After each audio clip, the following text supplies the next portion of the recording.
जय हिंद दोस्तों। हम 27 फरवरी 2024 के अति महत्वपूर्ण करंट अफेयर्स पर चर्चा करेंगे जो सभी प्रतियोगी परीक्षाओं के लिए अति महत्वपूर्ण होने वाला है और यह कुमार गौरव सर के द्वारा ली जाने वाली क्लास का एक क्विक रिवीजन होगा। इस क्लास की पीडीएफ प्राप्त करने के लिए आप डिस्क्रिप्शन में दिए गए लिंक से क्लिक करके यह पीडीएफ प्राप्त कर सकते हैं डेली करंट अफेयर्स की। और कृपया आप चैनल पर नए आए हैं तो चैनल को सब्सक्राइब अवश्य कर ले। आपकी एग्जाम की दृष्टि से आपको अति महत्वपूर्ण करंट अफेयर्स और डेली जीएस के इम्पोर्टेंट क्वेश्चन मिलेंगे। हाल ही में स्पेस एक्स ने अपने 300वें फाल्कन 9 मिशन के तहत किस देश के उपग्रह मेरापुती-2 को लॉन्च किया है? तो यह इंडोनेशिया का उपग्रह है मेरापुती-2 और यह स्पेस एक्स के द्वारा अपने रॉकेट फाल्कन 9 से लॉन्च किया गया है मेरापुती-2 को। यह इंडोनेशिया का उपग्रह है जो कि 15 वर्षों तक के लिए तेज इंटरनेट गति उपलब्ध कराने के लिए कार्य करेगा। और कौन सी कंपनी है? टेल्को स्मार्ट कंपनी है इंडोनेशिया की। इस कंपनी का यह उपग्रह है। अगर हम लल्लन टॉप प्रश्न देखें तो विश्व की पहली निजी कंपनी जिसने अपना हाल ही में लैंडर चांद पर पहुंचाया है तो यह लैंडर का नाम है ओडिसियस और यह कहाँ की? यूएसए की कंपनी है और इस कंपनी का नाम है इटुएटिव मशीन्स। यह पहली निजी ऐसी कंपनी बन गई है जिसने अपने ओडिसियस लैंडर को चंद्रमा के दक्षिणी ध्रुव पर सॉफ्ट लैंडिंग करने में सफलता प्राप्त की है। इंडोनेशिया की बात करें तो यहाँ की राजधानी है जकार्ता और जकार्ता में ही आसियान का मुख्यालय है और इसमें वर्तमान में कितने 11 देश शामिल है आसियान संगठन में। और इंडोनेशिया की नई राजधानी न्यू संतारा बन सकती है भविष्य में। यहाँ पर ज्वालामुखी देखें तो माउंट मेरापी और माउंट सिनाबुंग, यहाँ पर 2 ज्वालामुखी स्थित इंडोनेशिया में। आसियान का नवीनतम सदस्य, आसियान में 11 सदस्य हैं और इसका 11वां सदस्य बना है नवीनतम तिमोर लिस्ते इसका नवीनतम सदस्य है आसियान का। G20 का नवीनतम सदस्य कौन है? G20 का नवीनतम सदस्य कौन है? तो अफ्रीकन यूनियन इसकी नवीनतम सदस्य है G20 की, जो भारत ने अध्यक्षता की थी G20 की 2023 में। यहाँ इसे शामिल किया गया और इसका मुख्यालय अदिस अबाबा में। और अभी हाल ही में SCO का नया सदस्य कौन बना है 9वें क्रम का? तो यह बना है ईरान SCO का नवीनतम सदस्य बना है। और SCO 2023 की बैठक की अध्यक्षता भी किसके द्वारा की गई थी? तो भारत के द्वारा इसकी अध्यक्षता की थी अभी हाल ही में 2023 में। और अगर नाटो का नवीनतम देश पूछ ले, नाटो का नवीनतम देश 31वां देश कौन बना है?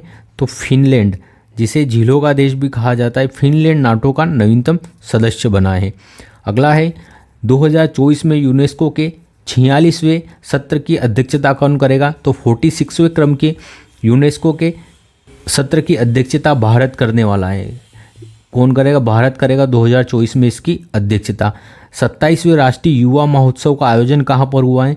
तो इसका आयोजन हुआ है राष्ट्रीय युवा महोत्सव का नासिक महाराष्ट्र में। कहाँ पर? महाराष्ट्र में इसका आयोजन हुआ है। और किस तारीख को राष्ट्रीय युवा दिवस रहता है? तो 12 जनवरी को राष्ट्रीय युवा दिवस मनाया जाता है। घुड़सवारी में अर्जुन पुरस्कार पाने वाली पहली भारतीय महिला कौन है? तो यह दिव्यकृति सिंह। कौन है? दिव्यकृति सिंह।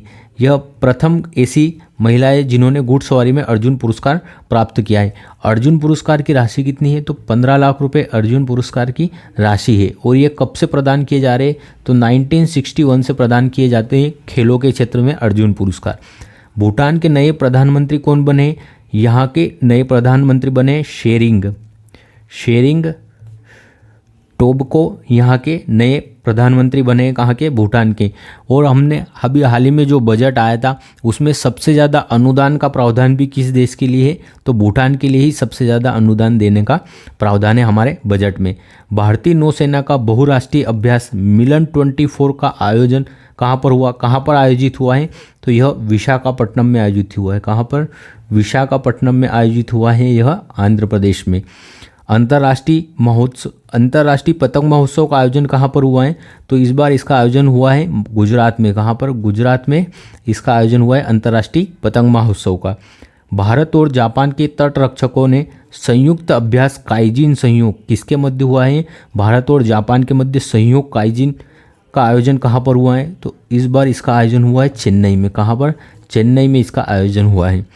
पहली बार आयोजित मल्टी स्पोर्ट्स बीच गेम्स का समग्र चैंपियन कौन बना है, इसका चैंपियन कौन रहा है विजेता, तो मध्य प्रदेश इसका विजेता रहा है। और इनका आयोजन कहाँ हुआ था, होस्ट कौन था इसका, तो इनका आयोजन हुआ था दीव में। और प्रथम बार हुआ था मल्टी स्पोर्ट्स बीच गेम्स का भारत में। अगला प्रश्न है, हाल ही में विश्व बैंक की वैश्विक पर्यावरण सुविधा की निर्देशक बनने वाली विकासशील देशों की पहली महिला कौन है, किसकी अध्यक्ष बनी है पहली बार वैश्विक पर्यावरण सुविधा, तो यह गीता बत्रा है। कौन है, गीता बत्रा इसकी अध्यक्ष बनने वाली प्रथम महिला है, गीता बत्रा। गीता बत्रा विकासशील देश की पहली महिला है जो GEF की निर्देशक बनी है। यह किसकी पहल है वैश्विक पर्यावरण सुविधा, यह संगठन की पहल है, तो यह विश्व बैंक की पहल है वैश्विक पर्यावरण सुविधा। और विकासशील देशों में पहली बार यह सदस्य बनने वाली है गीता बत्रा इसकी। वर्ल्ड बैंक की बात करें अगर, तो वर्ल्ड बैंक के वर्तमान अध्यक्ष कौन है, तो अजय बंगा जी इसके वर्तमान अध्यक्ष हैं। इसे IBRD के नाम से भी जाना जाता है, international bank reconstruction for development, IBRD के नाम से भी जाना जाता है वर्ल्ड बैंक को। इसका हेडक्वार्टर वाशिंगटन DC में है। और वाशिंगटन DC किस नदी के किनारे है, तो यह पोटोमेक नदी के किनारे स्थित है वाशिंगटन DC। IMF और वर्ल्ड बैंक इन दोनों को जुड़वा बहन कहा जाता है। क्या कहा जाता है, जुड़वा बहनें कहा जाता है वर्ल्ड बैंक और IMF को। और इन दोनों का मुख्यालय भी कहाँ, IMF और वर्ल्ड बैंक का मुख्यालय दोनों का ही वाशिंगटन DC में है।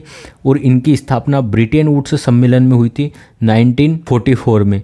1944 में इन दोनों की स्थापना हुई थी IMF और वर्ल्ड बैंक की। WTO वर्ल्ड ट्रेड ऑर्गेनाइजेशन विश्व व्यापार संगठन, इसकी स्थापना होती है 1 जनवरी 1995 को और इसका मुख्यालय जिनेवा स्विट्जरलैंड में है। WHO वर्ल्ड हेल्थ ऑर्गेनाइजेशन विश्व स्वास्थ्य संगठन, इसकी स्थापना 7 अप्रैल 1948 को होती है और जिनेवा में इसका मुख्यालय है। और 7 अप्रैल को ही कौन सा दिवस मनाया जाता है, तो विश्व स्वास्थ्य दिवस। विश्व स्वास्थ्य दिवस कब मनाया जाता है, 7 अप्रैल को। राष्ट्रीय भाला दिवस कब मनाया जाता है, राष्ट्रीय भाला दिवस कब मनाया जाता है, तो यह 7 अगस्त को मनाया जाता है राष्ट्रीय भाला दिवस। कौन सा, राष्ट्रीय भाला दिवस कब मनाया जाता है, 7 अगस्त के दिन मनाया जाता है। और 23 अगस्त को क्या मनाया जाता है, तो 23 अगस्त को मनाया जाता है राष्ट्रीय अंतरिक्ष दिवस। अंतरिक्ष दिवस मनाया जाता है क्योंकि चांद जो हमारा चंद्रयान 3 था, यह चांद पर सॉफ्ट लैंडिंग साउथ पोल पर 23 अगस्त को की थी। FAO खाद्य एवं कृषि संगठन, इसकी स्थापना 16 अक्टूबर 1945 को होती है रोम, इटली में। इटली की राजधानी रोम है जो कि टाइबर नदी के किनारे स्थित है। और 16 अक्टूबर को हम विश्व खाद्य दिवस के रूप में मनाते हैं। विश्व खाद्य दिवस कब मनाया जाता है, 16 अक्टूबर को। चीन की one belt one road initiative पहल से अलग होने वाले राष्ट्र कौन से हैं, दो जो भी हाल ही में अलग हुए हैं, तो इटली और फिलीपींस। यह चीन के वन बेल्ट वन रोड जो वैश्विक पहल थी, इससे अलग हुए हैं इटली और फिलीपींस। भारत रत्न देने की घोषणा किन 5 व्यक्तित्व को की गई है, तो कर्पूरी ठाकुर जो कहाँ के CM रह चुके हैं, तो यह बिहार के CM रह चुके हैं और यहाँ पर इन्हें जन नायक के नाम से जाना जाता है। लाल कृष्ण आडवाणी जी, PV नरसिम्हा राव, चौधरी चरण सिंह और MS स्वामीनाथन जो हरित क्रांति के जनक हैं। इन 5 व्यक्तित्व को भारत रत्न देने की घोषणा की गई है और यह भारत का सर्वोच्च नागरिक सम्मान है जो 1954 से दिया जा रहा है। और 2 ऐसे कौन से विदेशी हैं जिन्हें भारत रत्न से सम्मानित किया जा चुका है, तो एक है नेल्सन मंडेला। कौन है, नेल्सन मंडेला जिन्हें सम्मानित किया जा चुका है भारत रत्न से। एक है खान अब्दुल गफ्फार खान। कौन है, खान अब्दुल गफ्फार खान। ये 2 व्यक्तित्व ऐसे हैं जिन्हें भारत रत्न से सम्मानित किया जा चुका है। अभी हाल ही में किसे पद्म विभूषण देने की घोषणा की गई है और यह भारत का दूसरा सर्वोच्च नागरिक सम्मान है पद्म विभूषण। और यह 5 व्यक्तित्व को देने की घोषणा की गई है, पद्मा सुब्रमण्यम और विजयंती माला। ये दोनों के लिए काय के लिए दिया गया है, तो इन्हें भरत नाट्यम के लिए दिया गया है। किसके लिए, जो शास्त्रीय नृत्य भरतनाट्यम, इसके लिए दिया गया है। और ये किस राज्य का है, तो यह तमिलनाडु का शास्त्रीय नृत्य है। पद्मा सुब्रमण्यम और विजयंती माला। चिरंजीवी ये साउथ के एक्टर है, अभिनेता हैं, इन्हें दिया गया है। वेंकैया नायडू जो हमारे पूर्व उपराष्ट्रपति रह चुके हैं, और बिंदेश्वर पाठक, इन 5 व्यक्तित्वों को पद्म विभूषण देने की घोषणा की गई है। अगला प्रश्न है हमारा, हाल ही में घरेलू मैदान पर टेस्ट में भारत के लिए सबसे ज़्यादा विकेट लेने का इतिहास रचने वाले गेंदबाज कौन है? ये घरेलू मैच पर सबसे ज़्यादा विकेट लिए इन्होंने टेस्ट में, तो यह रविचंद्र अश्विन बन गए। घरेलू मैदान पर सबसे ज़्यादा विकेट लेने वाले रविचंद्र अश्विन हैं, इन्होंने 351 विकेट लिए हैं। अर्जुन अवार्ड किस क्रिकेटर को दिया गया है अभी हाल ही में? तो यह मोहम्मद शमी को दिया गया है। कितने खिलाड़ियों को दिया गया इस बार? तो 26, कुल 26 खिलाड़ियों को अर्जुन अवार्ड से सम्मानित किया गया है। अनिल कुंबले, इनकी ऑटोबायोग्राफी का नाम क्या है? वाइड एंगल इनकी ऑटोबायोग्राफी है। और बिलीव किसकी ऑटोबायोग्राफी है? तो सुरेश रैना, यह सुरेश रैना की ऑटोबायोग्राफी है। अगला है विश्व के एकमात्र गेंदबाज जो तीनों फॉर्मेट में पहले नंबर पर रह चुके हैं, तो यह है जसप्रीत बुमराह, जो तीनों फॉर्मेट अर्थात वनडे, टेस्ट और T20 तीनों फॉर्मेट में रैंकिंग 1 पर रह चुके हैं गेंदबाज में। अगला है ICC T20 player of the year किसे घोषित किया है? तो यह सूर्य कुमार यादव को घोषित किया है और यह लगातार दूसरी बार घोषित हुए हैं। ICC test player of the year किसे चुना गया है? तो यह उस्मान ख्वाजा को चुना गया है। और ICC one day player of the year Virat Kohli को चुना गया है। और गोल्डन बैट का अवार्ड भी किसे? विराट कोहली को ही मिला है। BCCI द्वारा हाल ही में जर्सी नंबर 7 को सेवानिवृत्त किया गया। यह किसकी जर्सी थी? तो यह हमारे MS धोनी की जर्सी थी, जर्सी नंबर 7। और जर्सी नंबर 10 किसकी है? यह सचिन जी तेंदुलकर की है। सचिन तेंदुलकर जी की प्रतिमा का अनावरण भी हाल ही में कहाँ किया गया है? तो यह वानखेड़े स्टेडियम में किया गया, मुंबई में। कहाँ पर?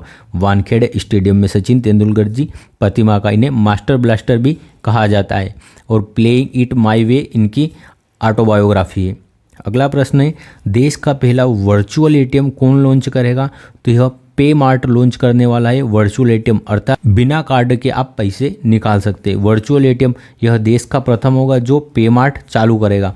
और ये पे मार्ट एक फिनटेक स्टार्टअप है और इसने पे मार्ट ने 5 भारतीय बैंकों के साथ इसकी साझेदारी की है वर्चुअल ATM की।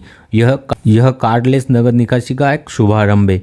यूनो ऐप यह किसका है? तो यह SBI का ऐप है जिसके द्वारा आप बिना कार्ड के पैसे ले सकते हैं। यह SBI का ऐप है। कौन सा? YONO app. SBI का ब्रांड एम्बेसडर कौन है? तो SBI का ब्रांड एम्बेसडर बनाया गया है MS धोनी साहब को। उसे MS धोनी को इसका ब्रांड एम्बेसडर बनाया गया है SBI का।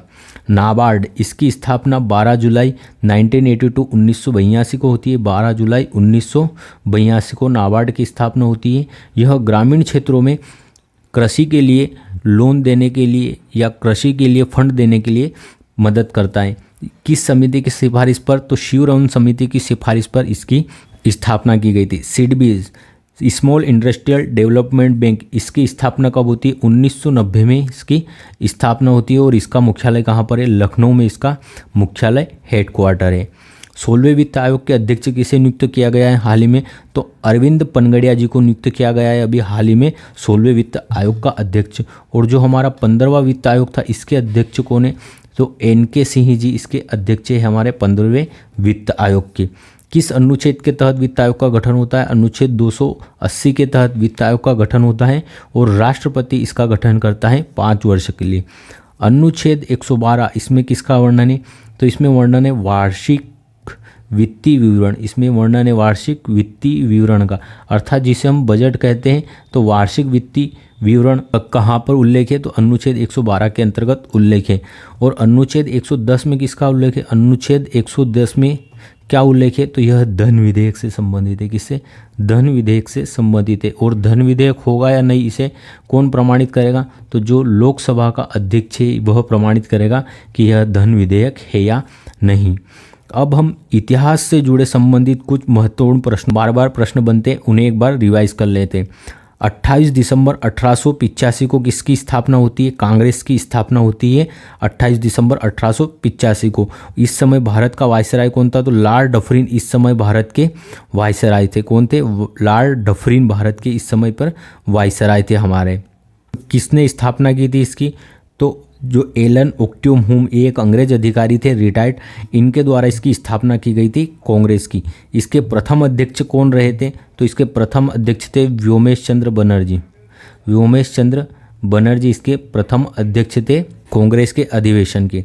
आगे हम देखते हैं 1896 में 12वां अधिवेशन हुआ था कलकत्ता में, जहां पर पहली बार वंदे मातरम गीत गाया गया था 1896 में। आगे हम देखें 1897 में रामकृष्ण मिशन की स्थापना की गई थी स्वामी विवेकानंद के द्वारा, और इसका मुख्यालय कहाँ पे था? वेल्लूर मठ कोलकाता में इसका मुख्यालय था रामकृष्ण मिशन हंस का। और स्वामी विवेकानंद की पत्रिका का नाम क्या था? तो प्रबुद्ध भारत। प्रबुद्ध भारत इनके द्वारा पत्रिका का प्रकाशन किया गया था। और स्वामी विवेकानंद शिकागो में विश्व धर्म सम्मेलन में शामिल होने कब गए थे? 1893 में यह शिकागो के विश्व धर्म सम्मेलन में भारत की ओर से अपना व्याख्यान दिया था। इनके बचपन का नाम क्या है? तो नरेंद्र नाथ दत्त इनके बचपन का नाम है। क्या? नरेंद्र नाथ दत्त इनके बचपन का नाम है। 1904 अभिनव भारत सभा की स्थापना की गई थी विनायक दामोदर सावरकर द्वारा नासिक में। किसकी? अभिनव भारत की, विनायक दामोदर सावरकर द्वारा नासिक में। 1905 में बंगाल विभाजन होता है, और बंगाल विभाजन के विरोध में 7 अगस्त 1905 को स्वदेशी आंदोलन प्रारंभ होता है। कहाँ से? कलकत्ता के टाउन हॉल से स्वदेशी आंदोलन प्रारंभ होता है, जहाँ पर विदेशी वस्तुओं का बहिष्कार किया जाता है। और 16 अक्टूबर 1905 को बंगाल विभाजन की डेट रखी गई। 16 अक्टूबर 1905 बंगाल विभाजन की डेट थी। और इस समय यहाँ के वायसराय कौन थे?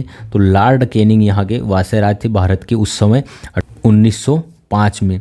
1906 में मुस्लिम लीग की स्थापना होती है। कहाँ पर? ढाका में। मुस्लिम लीग की स्थापना कहाँ पर होती है? ढाका में। लेकिन अगर इसका मुख्यालय पूछ लिया जाए तो इसका मुख्यालय कहाँ था? लखनऊ। लखनऊ में इसका मुख्यालय था मुस्लिम लीग का। इसकी स्थापना ढाका में होती है।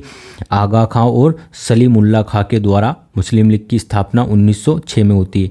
और लॉर्ड मिंटो द्वितीय, लॉर्ड मिंटो सेकेंड इस समय भारत के वायसराय थे 1906 में। पहली बार स्वराज की मांग कलकत्ता अधिवेशन में की गई थी दादा भाई नौरोजी द्वारा। पहली बार स्वराज की मांग कहाँ पर की गई थी? तो कलकत्ता अधिवेशन में की गई थी दादा भाई नौरोजी के द्वारा 1906 में। कब? 1906 में कलकत्ता अधिवेशन में पहली बार दादा भाई नौरोजी द्वारा स्वराज की बात की गई थी, जिसमें 4 प्रस्ताव पारित हुए थे: स्वदेशी, स्वशासन, बहिष्कार और राष्ट्रीय शिक्षा।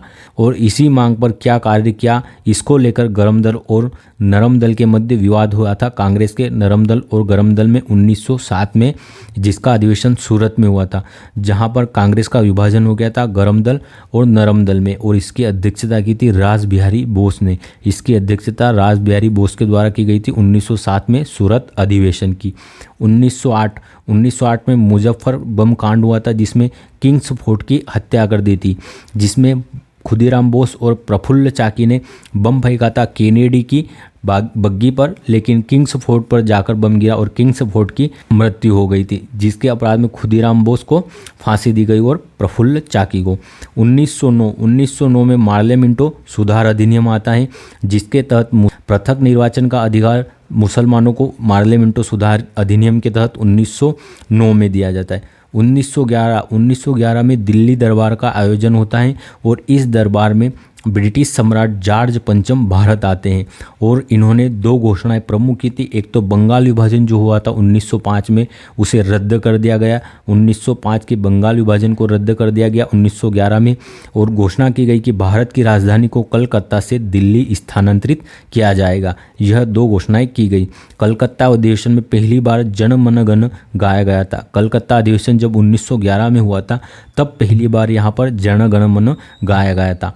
अप्रैल 1912 कलकत्ता के स्थान पर दिल्ली को भारत की राजधानी बनाया गया। इसकी घोषणा 1911 में होती है, लेकिन ऑफिशियली अप्रैल 1912 में दिल्ली राजधानी स्थानांतरित होती है। 1913 सैन फ्रांसिस्को अमेरिका।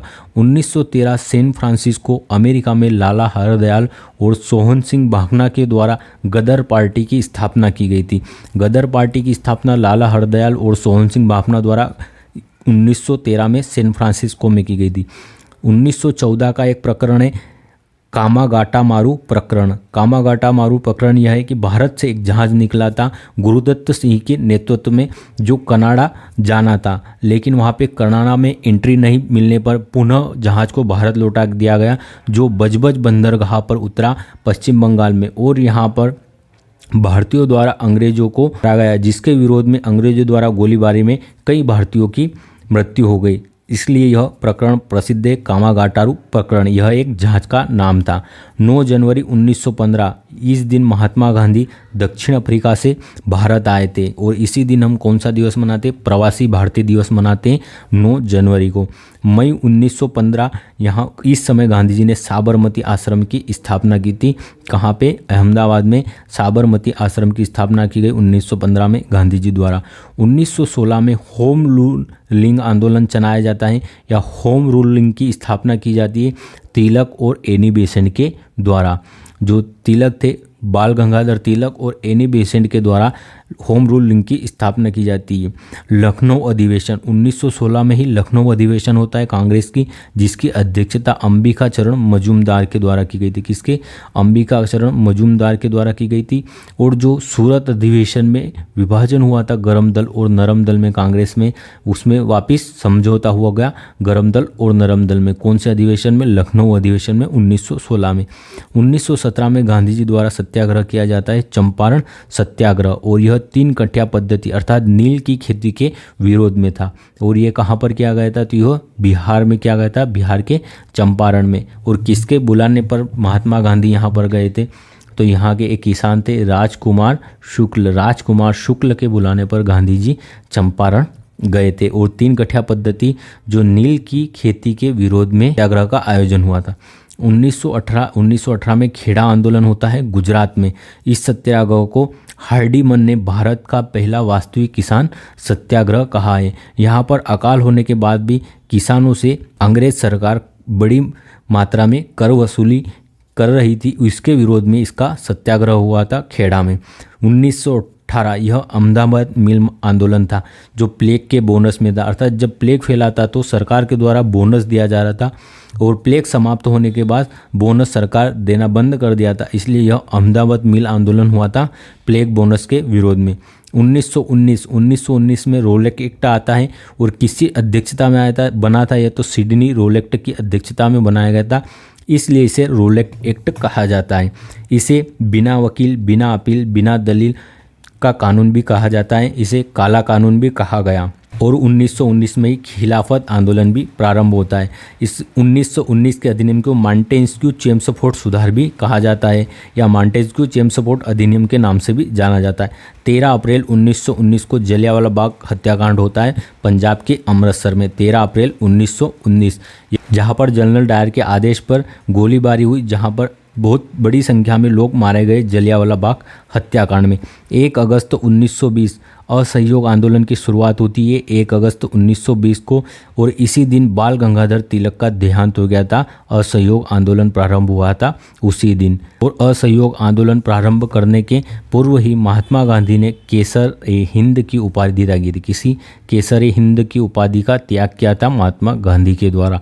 और जलियांवाला बाग हत्याकांड के विरोध में नाइटहुड की उपाधि किसके द्वारा त्यागी गई थी, तो यह रविंद्रनाथ टैगोर द्वारा त्यागी गई थी। रविंद्रनाथ टैगोर ने अपनी नाइटहुड की उपाधि त्याग दी थी जलियांवाला बाग हत्याकांड के विरोध में। 5 फरवरी 1922 को चोरा चोरी कांड होता है, कहाँ पे, उत्तर प्रदेश गोरखपुर में, जहाँ पर आक्रोशित भीड़ एक थाने में आग लगाती थी, जिसके बाद असहयोग आंदोलन को स्थगित कर दिया गया था गांधी जी द्वारा। 5 मार्च 1923 स्वराज पार्टी की स्थापना होती है। मार्च 1923 में चित्तरंजन दास इसके अध्यक्ष रहते हैं और मोतीलाल नेहरू सचिव। यह चित्तरंजन दास और मोतीलाल नेहरू के द्वारा स्थापित की जाती है Swaraj party. 1924 Hindustan Republic association की स्थापना होती है, कहाँ पर, कानपुर में। कानपुर में हिंदुस्तान रिपब्लिक एसोसिएशन की स्थापना होती है 1924 में। दिसंबर 1924 में सम्मेलन होता है कांग्रेस का, जो बेलगांव अधिवेशन के नाम से जाना जाता है। और यह अधिवेशन कहाँ हुआ था, तो यह कर्नाटक में अधिवेशन हुआ था, बेलगांव अधिवेशन। यह एकमात्र ऐसा अधिवेशन है जिसकी अध्यक्षता महात्मा गांधी के द्वारा की गई थी। अगस्त 1925 में काकोरी ट्रेन डकैती होती है, जिसमें राम प्रसाद बिस्मिल, राजेंद्र लाहिड़ी जैसे क्रांतिकारी शामिल थे। दिसंबर 1925 कानपुर अधिवेशन होता है 1925 दिसंबर 1925 में, और इसकी अध्यक्षता करती है सरोजनी नायडू। और यह इस अधिवेशन की अध्यक्षता करने वाली प्रथम भारतीय महिला है, कांग्रेस के अधिवेशन की अध्यक्षता करने वाली सरोजनी नायडू। और कांग्रेस की अध्यक्षता करने वाली प्रथम महिला कौन है, तो वह आएगा एनी बेसेंट। और यही भारत की प्रथम क्या राज्यपाल रही है उत्तर प्रदेश की प्रथम राज्यपाल भारत की। 1926 नौजवान भारत सभा की स्थापना होती है। भगत सिंह छबिलदास यशपाल द्वारा कहाँ पर, लाहौर में स्थापना होती है नौजवान भारत सभा की। 1927 में साइमन कमीशन का गठन होता है और 1928 में साइमन कमीशन भारत आता है। 1928 में साइमन कमीशन भारत आता है और साइमन कमीशन के विरोध में लाहौर में लाठी लगने से लाला लाजपत राय की मृत्यु हो जाती है। और लाला लाजपत राय ने कहा था कि मेरी पर गिरी एक एक लाठियाँ अंग्रेजों के लिए अद्भुत कील में ताबूत का काम करेगी। यह लाला लाजपत राय के कथन थे। 1928 में नेहरू रिपोर्ट आती है जो मोतीलाल नेहरू की अध्यक्षता में तैयार की जाती है। नेहरू रिपोर्ट तैयार करने में 7 सदस्य की एक समिति बनाई गई थी और भारत को डोमिनियन स्टेट का दर्जा देने की मांग इस रिपोर्ट में की गई थी। सितंबर 1928 हिंदुस्तान सोशलिस्ट रिपब्लिक एसोसिएशन की स्थापना करते Chandrashekhar Azad Hindustan socialist Republic association की HSRA की स्थापना करते हैं। 8 अप्रैल 1929 भगत सिंह और बटुकेश्वर दत्त दोनों यह केंद्रीय विधानमंडल की असेंबली में बम फेंकते हैं और यहाँ पर पहली बार इंकलाब के नारे लगाए गए भगत सिंह और बटुकेश्वर दत्त के द्वारा। कब हुआ था असेंबली बम कांड, तो यह 1929 में हुआ था। दिसंबर 1929 लाहौर अधिवेशन होता है 1929 में और इसकी अध्यक्षता हमारे जवाहरलाल नेहरू करते हैं और यहाँ पर पूर्ण स्वराज का प्रस्ताव पारित किया गया 1929 लाहौर अधिवेशन में। 1930 सविनय अवज्ञा आंदोलन प्रारंभ होता है। गांधी जी दांडी मार्च प्रारंभ करते हैं 12 मार्च को और 6 अप्रैल 1930 को दांडी पहुंचकर नमक कानून तोड़कर सविनय अवज्ञा आंदोलन प्रारंभ करते हैं। इस दांडी मार्च यात्रा में इनके साथ इनके 78 अनुयायी साथ होते। 1930 में पहला गोलमेज सम्मेलन होता है कहाँ पर, तो यह लंदन में होते हैं। गोलमेज सम्मेलन 1930 में पहला गोलमेज सम्मेलन होता है रेमजे मैकडोनाल्ड की अध्यक्षता में और इस अधिवेशन में कांग्रेस के द्वारा भाग नहीं लिया गया था। 5 मार्च 1931 को गांधी इरविन के मध्य समझौता होता है गोलमेज सम्मेलन में भाग लेने के लिए, जिसे दिल्ली समझौता के नाम से भी जानते हैं। मार्च 1931 23 मार्च 1931 के दिन भगत सिंह, सुखदेव और राजगुरु तीनों को लाहौर में फांसी दे दी जाती है। भगत सिंह, राजगुरु और सुखदेव को 23 मार्च 1931 को। मार्च 1931 का कांग्रेस का अधिवेशन कराची में हुआ जिसकी अध्यक्षता सरदार वल्लभ भाई पटेल ने की थी और यहीं कराची अधिवेशन में महात्मा गांधी को काले झंडे दिखाए गए थे। 1931 में दूसरा गोलमेज सम्मेलन होता है जिसका भी आयोजन लंदन में हुआ था। इसमें गांधी जी द्वारा भाग लिया गया था द्वितीय गोलमेज सम्मेलन में, अर्थात कांग्रेस ने कौन से गोलमेज सम्मेलन में भाग लिया था, तो दूसरे गोलमेज सम्मेलन में कांग्रेस के द्वारा भाग लिया गया था। 16 अगस्त 1932 इस दिन सांप्रदायिक पंचाट कम्युनल अवार्ड आता है। कौन जारी करता है इस सांप्रदायिक पंचाट को, रेमजे मैकडोनाल्ड द्वारा जारी किया जाता है सांप्रदायिक पंचाट और इसके तहत दलितों को और मुसलमानों को पृथक निर्वाचन का अधिकार दिया जाता है। इसमें दलितों को भी पृथक निर्वाचन का अधिकार दिया जाता है जिसके विरोध में यरवदा जेल पुणे जो महाराष्ट्र में, यहाँ पर गांधी जी ने अनशन प्रारंभ कर दिया, आमरण। सितंबर 1932 में पूना पैक्ट होता है दलितों को जो पृथक निर्वाचन दिया गया था उसे वापस समाप्त करने के लिए, तो गांधी जी और भीमराव अंबेडकर के मध्य पूना पैक्ट होता है। इस पैक्ट के अनुसार पृथक निर्वाचन व्यवस्था को समाप्त कर दिया गया। 1932 में गांधी जी द्वारा हरिजन सेवक संघ की स्थापना की गई और संपूर्ण जीवन हरिजनों के लिए कार्य करने के लिए समर्पित करने का लक्ष्य रखा। 1932 में तीसरा गोलमेज सम्मेलन होता है जिसमें शामिल हुए थे भीमराव अंबेडकर। इसमें कांग्रेस के द्वारा भाग नहीं लिया गया और एकमात्र ऐसे व्यक्ति भीमराव अंबेडकर थे जिन्होंने तीनों गोलमेज सम्मेलन में भाग लिया था। अभी आपके लिए है ये दोस्तों, मनुष्य कर्म से महान होता है ना कि जन्म से। तो आप अपने कर्म पे विश्वास रखने, अपने कर्म करते जाइए, अपने कर्म करते जाइए, एक दिन आप महान जरूर बने, क्योंकि कर्म फल की इस भूमि पर श्रम सबको करना होता है। भगवान तो केवल लकीरें देता है, उनमें रंग हमें खुद भरना होता है। तो अपने कर्म करते रहिए, एक दिन आप महान जरूर बनेंगे और अपने कर्म पर पूरा विश्वास रखें। अगला प्रश्न है हमारा, नीति आयोग के उपभोक्ता व्यय सर्वेक्षण किसके द्वारा किया गया है? यह सर्वेक्षण नीति आयोग द्वारा। नीति आयोग के उपभोक्ता व्यय सर्वेक्षण के अनुसार देश में ग्रामीण क्षेत्रों में औसत प्रति व्यक्ति मासिक व्यय कितना है? तो 3,773। यह मासिक व्यय कोई अगर करता है तो वह गरीब नहीं कहलाया जाएगा। नीति आयोग की रिपोर्ट के अनुसार 3,773 यह ग्रामीण क्षेत्रों के लिए।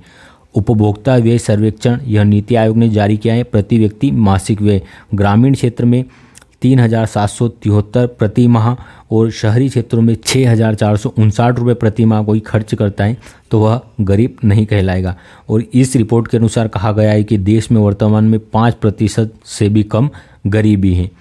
अब हम कुछ इंडेक्स देख लेते हैं। ग्लोबल फायर पावर इंडेक्स में भारत की चौथी रैंक है, अर्थात किस देश की सेना कितनी मजबूत है।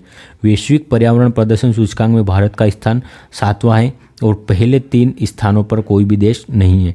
प्रेस फ्रीडम इंडेक्स में 161वां स्थान है भारत का। विश्व शांति और विश्व खुशहाली दोनों सूचकांक में 126वां स्थान है भारत का।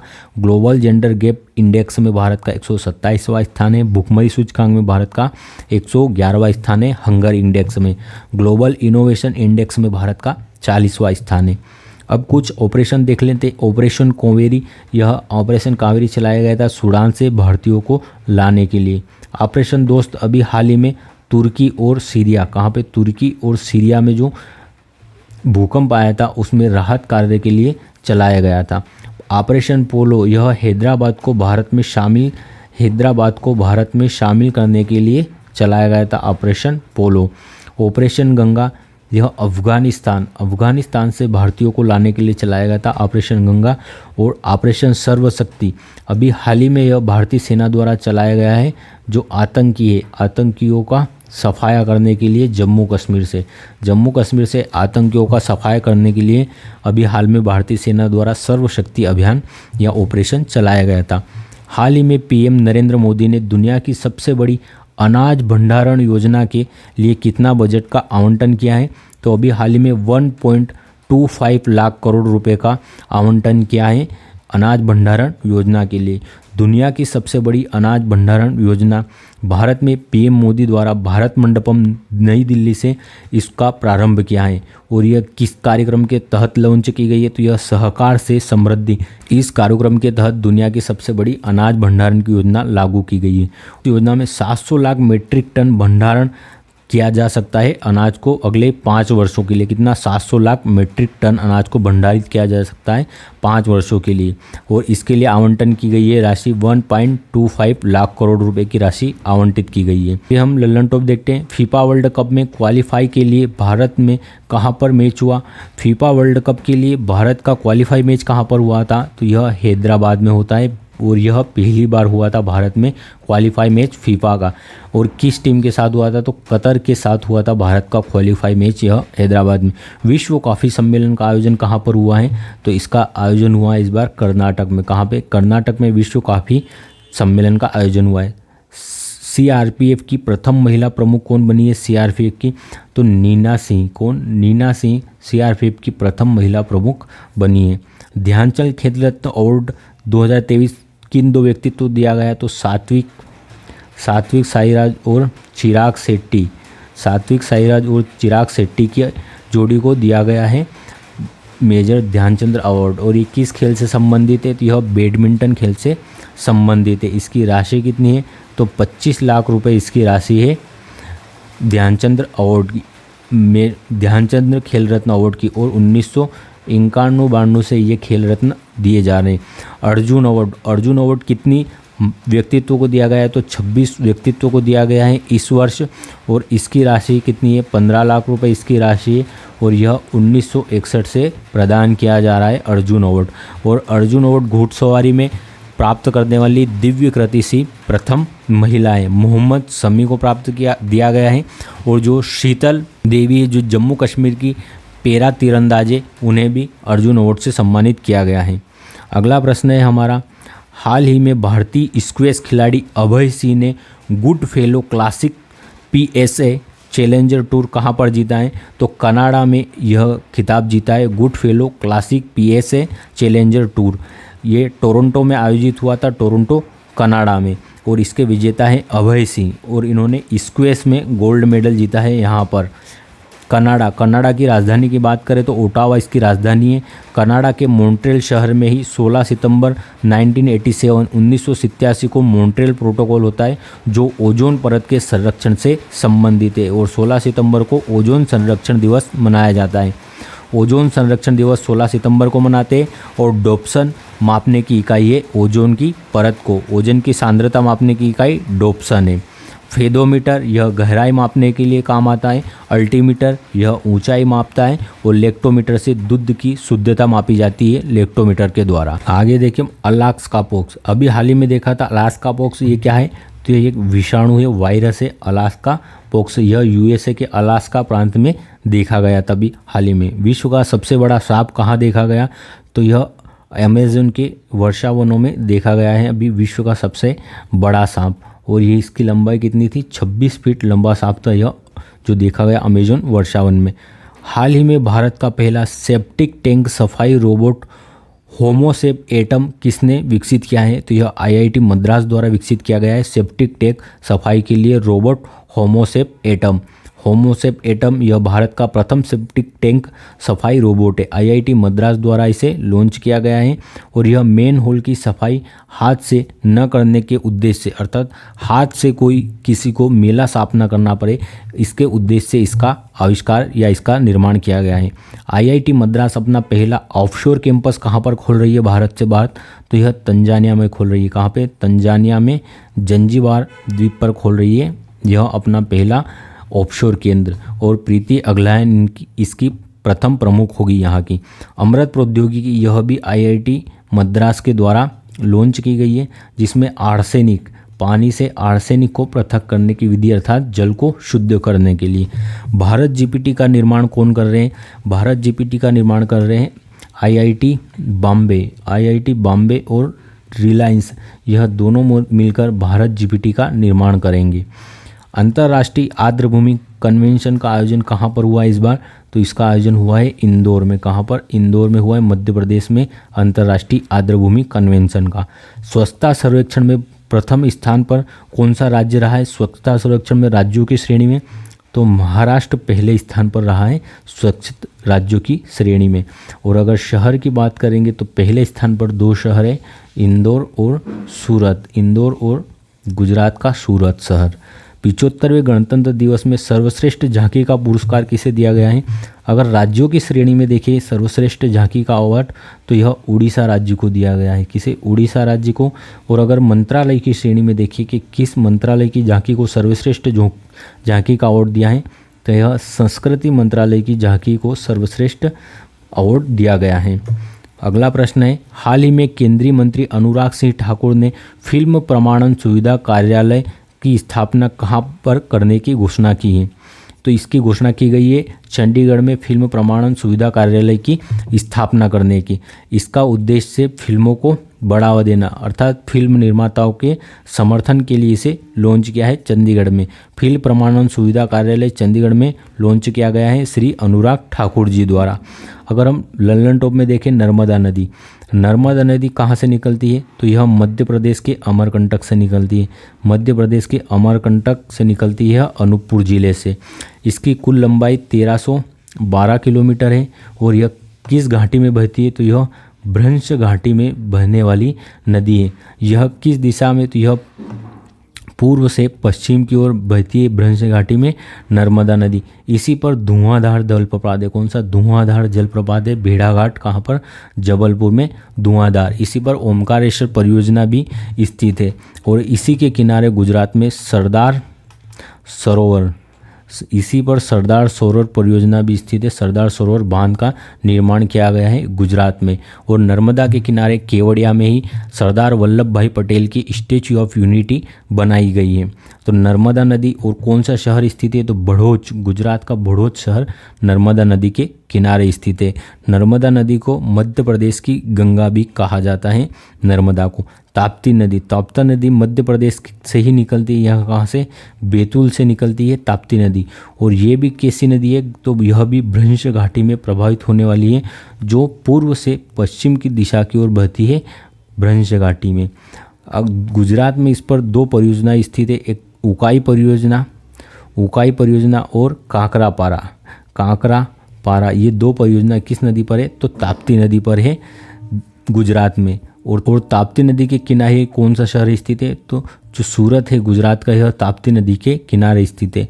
गंगा नदी की बात करें तो गंगा नदी भागीरथी और अलकनंदा, किसके? भागीरथी और अलकनंदा के संगम, इनका संगम कहाँ पे होता है? देव प्रयाग में। तो भागीरथी और अलग गंगा का संगम देव प्रयाग में होने के बाद गंगा के नाम से प्रवाहित होती है। और यह मैदान में कहाँ से उतरती है? मैदानी क्षेत्रों में। तो हरिद्वार के बाद गंगा नदी मैदानी क्षेत्रों में प्रवेश करती है। गंगा नदी को बांग्लादेश में किस नाम से जाना जाता है? पद्मा के नाम से जाना जाता है। और इसकी कौन सी एक शाखा इससे पश्चिम बंगाल में अलग हो जाती है?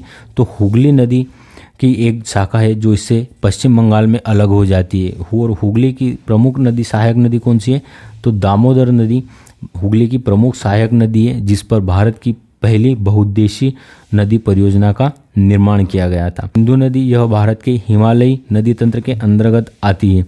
इसकी 5 प्रमुख नदियां हैं सहायक, सिंधु की झेलम, चिनाब, रावी, व्यास और सतलज।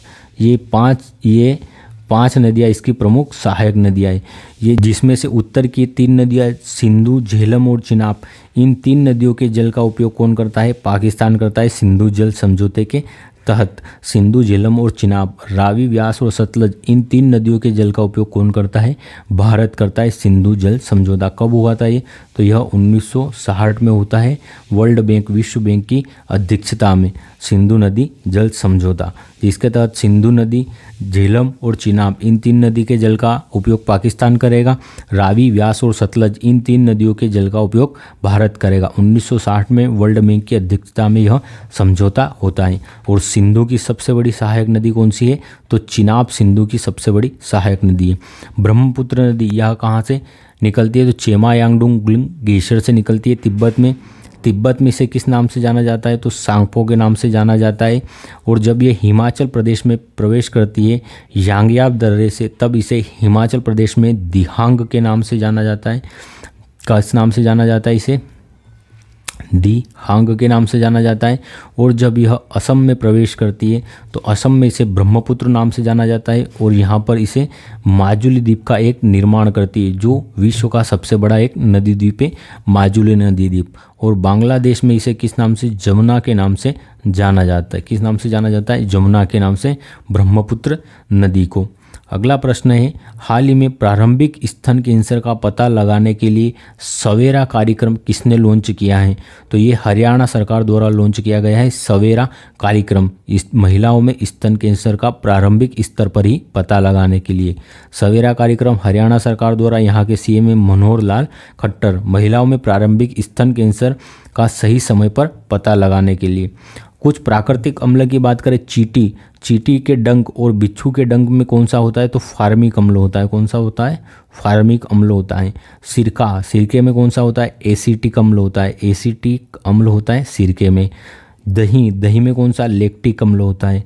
लैक्टिक अम्ल होता है दही में। इमली में कौन सा? टार्ट्रिक अम्ल होता है। टार्ट्रिक अम्ल इमली में होता है। और जो संतरा और नींबू है, इसमें कौन सा होता है? तो सिट्रिक अम्ल नींबू और संतरा में होता है। तो ये कुछ प्राकृतिक अम्ल है। पूर्ण आंतरिक परावर्तन के 3 उदाहरण कौन से? पूर्ण आंतरिक परावर्तन के, ऑप्टिकल फाइबर पूर्ण आंतरिक परावर्तन के सिद्धांत पर कार्य करता है। मृग मरीचिका जो हमें पानी का आभास कराती है गर्मी के मौसम में, मृग मरीचिका, यह भी पूर्ण आंतरिक परावर्तन का ही उदाहरण है। और हीरे का चमकना है, यह भी पूर्ण आंतरिक परावर्तन का ही एक उदाहरण है। डीएनए के डबल हेलिक्स संरचना किसने प्रस्तुत की थी? तो यह वाटसन और क्रिक के द्वारा डीएनए की डबल हेलिक्स संरचना को प्रस्तुत किया था। पीएच स्केल की खोज किसने की थी? पीएच स्केल की तो सोरेनसन नामक वैज्ञानिक ने पीएच स्केल्स की खोज की थी। मानव रक्त का पीएच मान कितना होता है? 7.4 होता है मानव रक्त का पीएच मान। हमारा 11वां प्रश्न है, जेंथिया कल्याण बनी भारत की पहली महिला पिच इक्यूरेटर। कौन? जेंथिया कल्याण।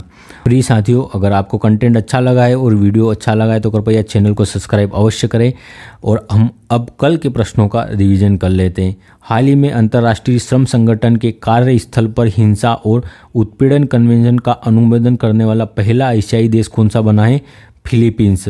हाल ही में FATF ने वित्तीय अपराध निगरानी ग्रे सूची से किसे बाहर कर दिया है?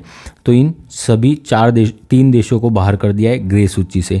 हाल ही में भारत जापान का संयुक्त अभ्यास धर्म गार्जियन कहाँ पर प्रारंभ हुआ है? तो यह राजस्थान में प्रारंभ हुआ। हाल ही में SECI ने भारत की सबसे बड़ी सौर बैटरी परियोजना का अनावरण कहाँ पर? छत्तीसगढ़ में किया है। हाल ही में देश के सबसे लंबे केबल ब्रिज सुदर्शन सेतु का उद्घाटन कहाँ पर हुआ है?